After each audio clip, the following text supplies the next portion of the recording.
दोस्तों आज हम एक्सप्लेन करने वाले हैं हाल ही में आई मूवी सिस्टर मिडनाइट को, जिसकी डिमांड आप लोगों ने की थी, इसलिए वीडियो को अभी लाइक कर दीजिए। हम चलिए कहानी शुरू करते हैं। तो कहानी की शुरुआत में हम एक मैरिड कपल को देखते हैं, जहां लड़की का नाम उमा और लड़के का नाम गोपाल होता है। ये दोनों लोग शादी के बाद घर जा रहे होते हैं और ये आपस में कोई बात नहीं कर रहे होते, जो कि काफी अजीब बात थी। मे बी ये शायद अपनी शादी से खुश नहीं थे। खैर अब आगे कुछ देर बाद ये लोग मुंबई में गोपाल के घर आ जाते हैं। घर आते ही कुछ देर आराम करने के बाद उमा कपड़े चेंज करने के लिए साइड में जाती है, जो देखकर गोपाल बाहर चला जाता है उसे प्राइवेसी देने के लिए। अब कुछ देर बाद जब वो वापस आता है तो उमा बेड पर लेटी होती है, जो देखकर गोपाल उसे बाहर जाने के लिए कहता है, क्योंकि अब उसकी बारी थी कपड़े चेंज करने की। इस वजह से उमा बाहर जाकर बैठती है और फिर सिगरेट पीने लगती है। फिर काफी रात तक उमा को वहाँ नींद नहीं आती, क्योंकि आज शायद उसके इस घर में पहली रात थी। इसी वजह से वो बाहर जाकर घूमने लगती है। यहाँ वो बाहर काफी देर तक घूमती है और फिर सुबह जब उसकी आंख खुलती है तब तक गोपाल अपने काम पर जा चुका था। उमा कुछ देर बाद अपने घर का गेट ओपन करती है और अचानक उसके सामने बहुत से लोग आ जाते हैं। असल में गोपाल का घर एक छोटी सी खोली थी, जो मुंबई के एक रोड के साइड में थी। ये सब देखकर उमा अपना गेट बंद कर लेती है और अंदर जाकर बैठ जाती है। अब इसी तरह गोपाल का इंतजार करते करते रात हो जाती है और जैसे गोपाल वापस आता है तो उमा उस पर चिल्लाने के लिए रेडी हो जाती है, क्योंकि उसे उसका ख्याल ही नहीं है। उसने कल से अभी तक कुछ भी नहीं खाया था। पर गोपाल तो घर के अंदर आते ही बेहोश हो जाता है, क्योंकि उसने कुछ ज्यादा ही शराब पी ली थी। ये सब देखकर उमा उसकी पॉकेट से कुछ पैसे निकालती है और बाहर जाकर अपने लिए खाने का कुछ लेकर आती है। इसके बाद अगली सुबह जब गोपाल उठता है तो उमा उस पर खूब भड़कती है, जिस पर गोपाल कहता है कि यार मेरी शादी हुई थी ना, तो कल दोस्तों ने पार्टी वगैरह मांग ली, इसी वजह से मुझे कल थोड़ी चढ़ गई थी। ये सब सुनकर उमा उससे कुछ पैसे देकर जाने के लिए कहती है। तब गोपाल थोड़े पैसे वहीं रख कर चला जाता है। फिर कुछ देर बाद उमा अपने घर के बाहर जाती है, तब उसके घर के बगल में रहने वाली शीतल उससे मक्खन मांगने लगती है, पर उमा उसकी बात का कोई जवाब दिए बिना ही वहाँ से चली जाती है। फिर कुछ देर बाद वो बाहर आती है और गोपाल के दिए हुए पैसों से कुछ सब्जियां लेकर आती है। इसके बाद वो शीतल से चाकू लेने के लिए जाती है, जिस पर शीतल उसे एक बड़ा सा चाकू दे देती है। पर यहाँ उमा की प्रॉब्लम सिर्फ चाकू नहीं थी, बल्कि यहाँ तो बेचारे को खाना बनाना आता ही नहीं था। फिर रात होने पर गोपाल जब घर आता है तो वो देखता है कि सभी लोगों की वाइफ्स अपने हस्बैंड को खाना दे रही हैं। इसके बाद वो अपने घर पहुँचता है और देखता है कि उमा आटा लगाने की कोशिश कर रही होती है, पर वो ठीक से कुछ काम नहीं कर पा रही थी। ये सब देखकर वो बाहर से खाना ले आता है और फिर वो दोनों वही खाकर सोने चले जाते हैं। बेड पर जाते ही उमा अपने कपड़े उतार देती है और गोपाल को हाथ आगे करके बुलाने लगती है, पर गोपाल तो सोने चला जाता है। शायद उसे फिलहाल उमा में कोई दिलचस्पी नहीं थी। अब अगले दिन जब उमा उससे पैसे मांगती है तो वो उससे पूछता है कि क्या उसने पिछले पैसे पूरे खर्च कर दिए, जिस पर उमा उस पर चिल्लाने लगती है कि मुझे घर चलाना नहीं आता है। ये सब सुनकर गोपाल उसे एक टाइम टेबल बनाकर देता है, जिस पर लिखा होता है कि कब उसे कौन सी सब्जी बनानी है, कितनी बनानी है, वगैरह वगैरह। इन सब के बाद उमा एक बार फिर मार्केट जाती है और कुछ सब्जियां लेकर आती है, पर इस बार वो शीतल के पास जाती है और उससे थोड़ा खाना वगैरह बनाना सीखने लगती है। फिर शाम को जब गोपाल वापस आता है तो उमा उसे खाना बनाकर देती है, जो खाकर गोपाल बहुत खुश हो जाता है। इसके बाद वो दोनों एक दूसरे के सामने बैठ जाते हैं, पर कुछ बात नहीं करते, क्योंकि उनके पास करने के लिए कोई बात थी ही नहीं। इसी वजह से उमा गोपाल से बाहर चल के सिगरेट पीने के लिए कहती है, जिसके बाद दोनों रात में वॉक करने के लिए जाते हैं। फिर अगली सुबह संडे होता है और गोपाल जागते ही वॉमिट करने लगता है, पर उमा उसकी देखभाल करने की बजाय कहती है कि जब से मैं यहाँ आई हूँ हम कहीं भी घूमने नहीं गए हैं। ये सुनकर गोपाल कहता है कि कुछ ही दिनों में एक शादी है,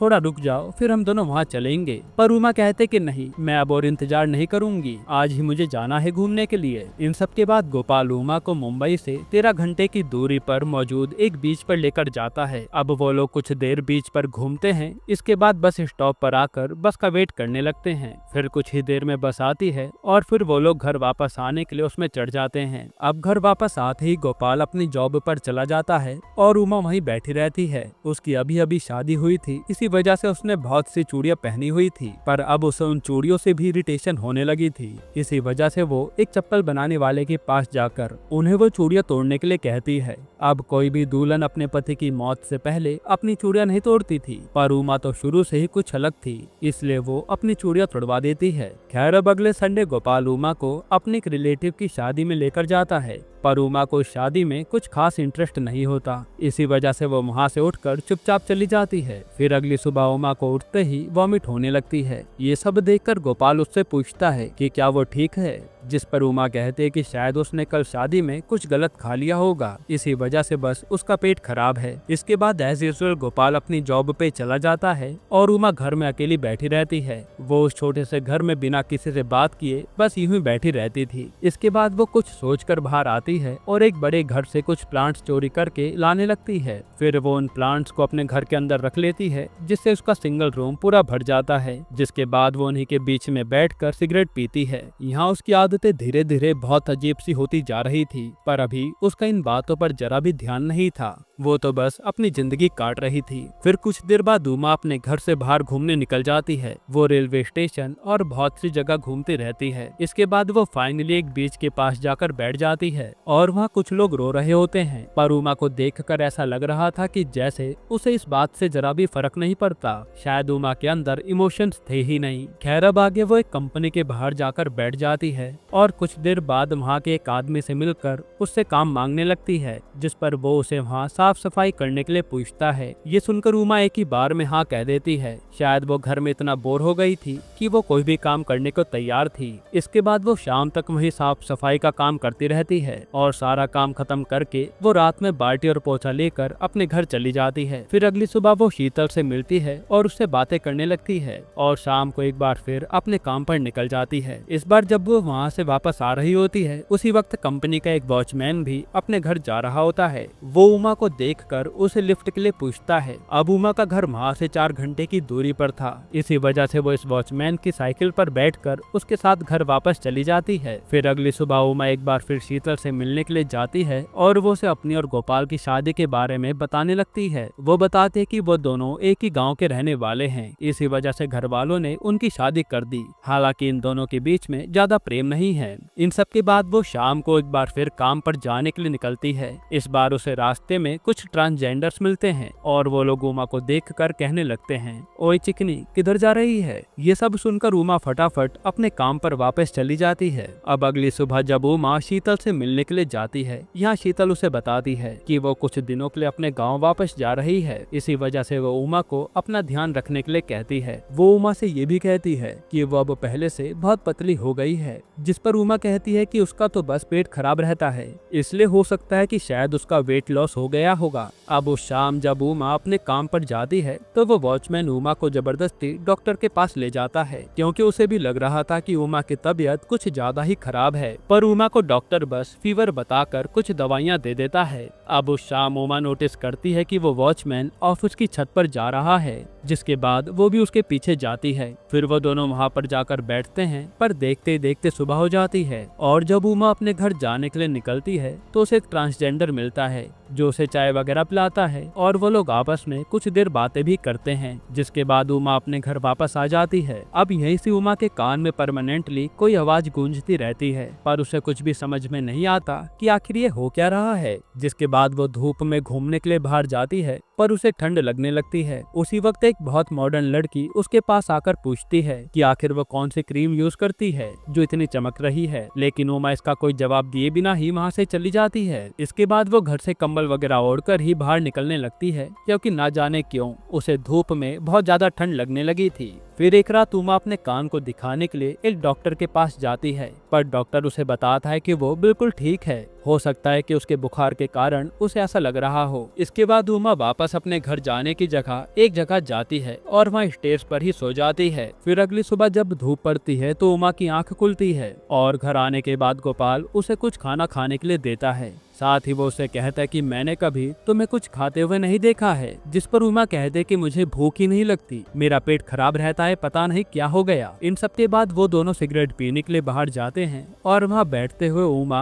अचानक आसमान को देखते हुए गाली देती है, जिस पर गोपाल उससे पूछता है कि क्या हुआ। इस पर उमा कहती है कि एक बादल ने एक छोटे तारे को खा लिया। ये सब सुनकर गोपाल उमा से पूछता है कि क्या तुम्हारी तबीयत ठीक नहीं है, जिस पर उमा बोलती है कि नहीं नहीं, मैं बिल्कुल ठीक हूँ। अब अगले दिन उमा जब काम कर रही होती है तो वो अचानक वहीं बेहोश हो जाती है, पर कुछ ही देर बाद वो अपने आप जाग कर वापस अपने घर लौट जाती है। लेकिन रास्ते में उसे एक बकरी का बच्चा दिखाई देता है और उसे देखकर ना जाने उसे क्या हो जाता है। उमा उसे पकड़कर वहीं मार डालती है। सिर्फ इतना ही नहीं, वो तो उसका खून भी पी लेती है, जिसके बाद वो उसकी बॉडी को वहीं कूड़ेदान में फेंक कर वापस आ जाती है। अब अगली सुबह जब वो कंबल वगैरह लपेट कर वापस उसी जगह पर जाती है जहाँ उसने उस बकरी के बच्चे को मारा था, फिर वो कुछ सोच कर वापस अपने घर आ जाती है। फिर उस शाम को वो गोपाल का बचा हुआ खाना खा लेती है, पर उसके जस्ट बाद ही उसे वॉमिटिंग हो जाती है। उमा को समझ नहीं आ रहा था कि आखिर उसके साथ क्या हो रहा है। वो जब भी कुछ भी खाती थी तो उल्टी कर देती थी। खैर अब अगली सुबह वो पास की झाड़ियों में जाकर एक परिंदे को मार देती है और उसका खून भी पी लेती है। इसके बाद वो उस परिंदे की लाश को लाकर एक कपड़े में लपेटकर अपने बेड के नीचे रख देती है। इसी तरह से वो बहुत सारे परिंदे को मारती है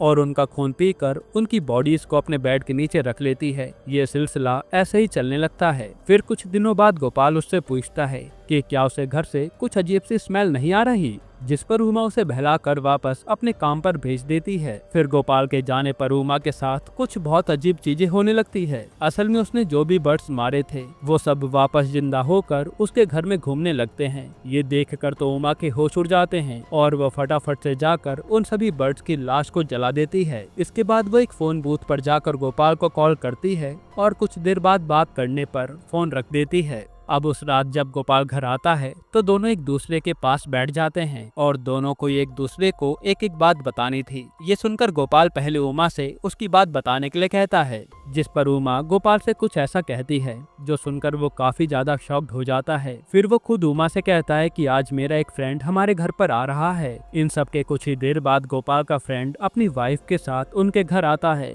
और वो लोग उनके सामने एक अच्छा कपल होने का नाटक करने लगते हैं। जिसके बाद वो लोग घूमने के लिए एक बीच पर जाते हैं। अब यहाँ गोपाल का फ्रेंड और उसकी वाइफ ही आपस में बात कर रहे होते हैं, बट गोपाल और उमा बस उनकी बातें सुन रहे थे। ये दोनों तो ठीक से एक कपल की तरह रह भी नहीं पाते। तभी अचानक उमा गोपाल के फ्रेंड के डॉग को घुमाने के लिए लेकर जाती है और उसे थोड़ा दूर जाकर छोड़ देती है। जिसके बाद वो वापस आकर सभी से कहती है कि वो डॉग तो भाग गया और ये देखकर उनका पूरा टाइम उसे ढूंढने में ही निकल जाता है। यहाँ उमा ने एक तरह से खुद को ऑकवर्ड सिचुएशन से बचाया था, क्योंकि वो गोपाल से बात नहीं कर पा रही थी। इन सब के बाद उमा और गोपाल घर जाने के लिए मेट्रो स्टेशन जाते हैं, जहाँ एक कैंडी को देखकर उमा कहती है कि क्या इसे खाने से मुंह का कलर ब्लू हो जाता है, जिस पर गोपाल कहता है कि मुझे पता नहीं, और फिर वो उसके लिए कैंडी लेने के लिए चला जाता है। वहीं उमा ट्रेन में जाकर बैठ जाती है और गोपाल के लिए एक सीट भी बचा लेती है। अब कुछ देर बाद जब गोपाल कैंडी लेकर आता है तब तक ट्रेन वहां से जा चुकी थी। इन सब के बाद गोपाल काफी देर बाद घर वापस आता है, जिस पर उमा थोड़ा नाराज लग रही थी। वो गोपाल से पूछती भी है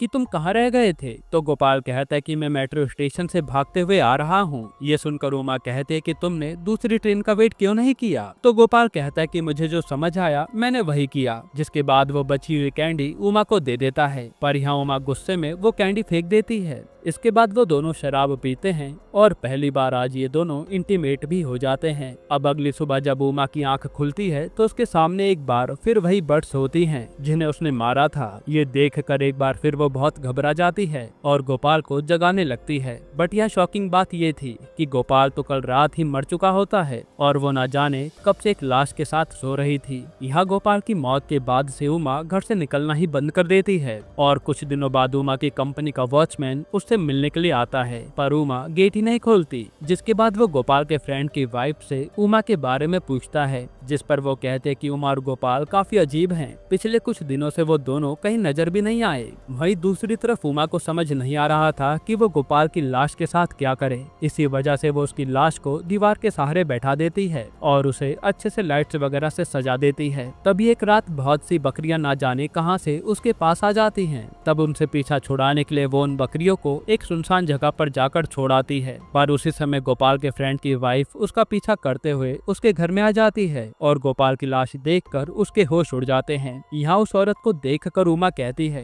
कि तुझे आइडिया नहीं है कि मैं कितनी प्यासी हूँ। ये कहकर वो उसे मार डालती है। फिर सुबह उमा देखती है कि उसके गेट के बाहर एक क्रॉस का निशान बना था और किसी ने उस पर डायन लिखा हुआ था। इसका मतलब था कि उस कॉलोनी में रहने वाले लोगों को उमा डायन लगने लगी थी। खैर कुछ दिनों बाद शीतल अपने गांव से वापस आती है और उसे वो डायन वाली बात पता चलती है। इसके बाद उमा और शीतल दीवार के पास बैठकर बात करते हैं और इसी बीच उमा शीतल से एक आरी मांगती है। फिर वो सारी से उस औरत के टुकड़े टुकड़े कर देती है और रात होने पर उसे एक सुनसान जगह जाकर फेंक देती है। फिर वहाँ कुछ देर बाद वो बकरियां आ जाती हैं जिन्हें उमा बाहर छोड़ाई थी। तब वो बकरियां उस लाश को बुरी तरह खा लेती हैं। अब अगली सुबह उमा उसे ट्रांसजेंडर से मिलने के लिए जाती है जिसने उसे एक बार बात की थी। वो उससे कुछ हेल्प मांगती है जिस पर वो ट्रांसजेंडर मान जाता है, पर वो उससे उसकी ब्यूटी का राज पूछता है जिस पर उमा कहती है कि ये बहुत मुश्किल है, इसलिए मैं तुम्हें बाद में बताऊंगी कि मेरी ब्यूटी का क्या राज है। अब इसके बाद वो ट्रांसजेंडर एक ट्रक ड्राइवर से बात कर लेता है जिसके बाद वो ट्रक ड्राइवर उमा को एक जगह पर लेकर आता है। असल में उमा गोपाल की बॉडी को कहीं लेकर जा रही थी। फिर जहाँ ट्रक ड्राइवर उसे छोड़ता है तो वो उसकी बॉडी को वहीं जला देती है और वहीं बैठ भी जाती है। फिर बहुत देर बाद एक अघोरी वहाँ आता है और गोपाल की बॉडी की राख अपनी बॉडी पर लगा लेता है और कुछ राख उमा के हाथ पर भी लगा देता है। इसके बाद उमा थोड़ी राख एक डिब्बी में भरकर पैदल रोड पर जाने लगती है और कुछ देर बाद उसे चक्कर आ जाते हैं और वो वहीं बेहोश हो जाती है। इसके बाद जब उमा की आंख खुलती है तो वो एक मोनेस्ट्री में होती है। वहाँ के लोग उसे कुछ खाने के लिए देते हैं और उमा उनसे कुछ दिन वहाँ रहने के लिए भी पूछ लेती है। वहीं यहाँ उमा की नाक भी गिरने की वजह से टूट जाती है। तभी एक दिन एक बर्ड उमा के पास आती है और पिछली बार की तरह इस बार भी उमा उस बर्ड को मारकर खा लेती है। जिसके बाद वो वहाँ के फोन से शीतल को कॉल करती है और कहती है कि मैं वापस आ रही हूँ और मुझे कुछ मदद चाहिए। फिर देर रात जब उमा अपने घर जा रही होती है तभी वो देखती है कि उस कॉलोनी के लोग मशाल वगैरह लेकर उसके घर के बाहर खड़े हैं और जैसे ही वो गेट खोलते हैं बहुत सी बर्ड्स उसमें से बाहर आने लगती है। ये सब देखकर उमा वहाँ से भागने की कोशिश करती है। तभी उसे एक पुलिस वाला और एक पंडित जी उसे बीच में रोक देते हैं। पंडित जी उसके ऊपर गंगाजल फेंकने ही वाले होते हैं।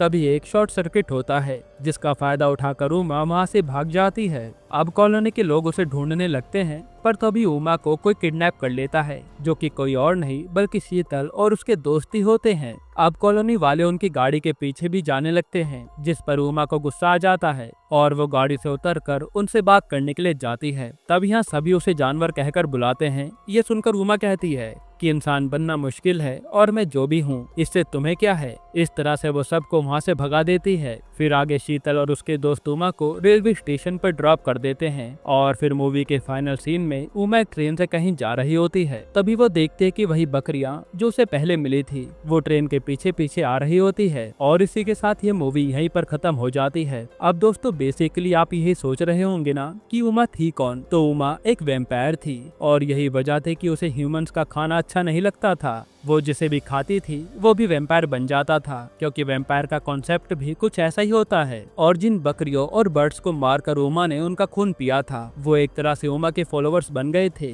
इसलिए वो हर जगह उसका पीछा करते थे। और अब वो बकरियां और बर्ड्स कभी मरेंगी नहीं क्योंकि वो भी वैम्पायर बन चुकी है। साथ ही अब पता नहीं उमा कहाँ कहाँ जाकर कितने लोगों को मारेगी। इसी तरह से अलग डायरेक्शन में बनी ये मूवी यहीं पर खत्म होती है। दोस्तों आपको ये मूवी कैसी लगी हमें कमेंट में जरूर बताइएगा। और हाँ मैं जानता हूँ ये मूवी बहुत अजीब थी लेकिन आप लोगों की डिमांड थी इसलिए हमें इसे एक्सप्लेन करना पड़ा। बाकी इसके अलावा आप कौन सी मूवी का एक्सप्लेनेशन चाहते हैं हमें कमेंट में बताना। और अगर आपको हाल ही में ये कमाल की सीरीज देखनी है तो आप ये वीडियो देख लीजिए।